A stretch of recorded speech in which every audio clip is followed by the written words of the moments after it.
മലയാളദേശം news ചാനലിലേക്ക് എല്ലാവർക്കും സ്വാഗതം. ഇന്നത്തെ പ്രധാന വാർത്തകൾ.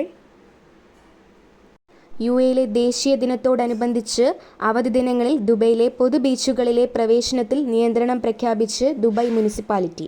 പ്രധാന 4 ബീച്ചുകളിൽ പ്രവേശനം കുടുംബങ്ങൾക്ക് മാത്രമായാണ് പരിമിതപ്പെടുത്തിയത്.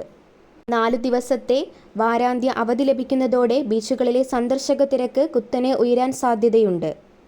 രാജ്യത്ത് വാരാന്ത്യത്തിൽ മഴയ്ക്കും ശക്തമായ കാറ്റിനും സാധ്യതയുണ്ടെന്ന് ഒമാൻ കാലാവസ്ഥാ നിരീക്ഷണ കേന്ദ്രം അറിയിച്ചു. അൽ-ഹജർ പർവ്വതനിരകളിൽ ഇടിമിന്നലോട് കൂടിയ മഴ പെയ്തേക്കും. വരും ദിവസങ്ങളിൽ വടക്കു പടിഞ്ഞാറൻ കാറ്റിനും സാധ്യതയുണ്ടെന്നും അധികൃതർ മുന്നറിയിപ്പ് നൽകിയിരിക്കുന്നു.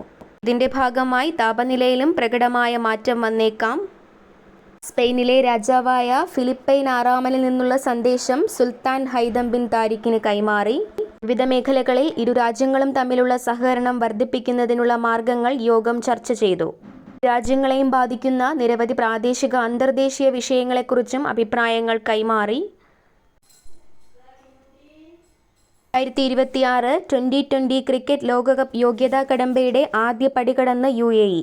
10 ദിവസമായി ഏഷ്യൻ ടൗണിലും ദോഹയിലുമായി നടന്ന ഏഷ്യൻ ബി യോഗ്യതാ റൗണ്ടിലെ അവസാന മത്സരത്തിൽ ബഹ്റൈനെ 8 വിക്കറ്റിന് തോൽപ്പിച്ചാണ് UAE മേഖലാതല യോഗ്യതാ അംഗത്തിലേക്ക് ഇടം ഉറപ്പിച്ചത്.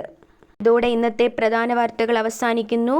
കൂടുതൽ ഗൾഫ് അപ്ഡേറ്റ്സിനായി ഞങ്ങളുടെ യൂട്യൂബ് ചാനൽ സബ്സ്ക്രൈബ് ചെയ്യൂ.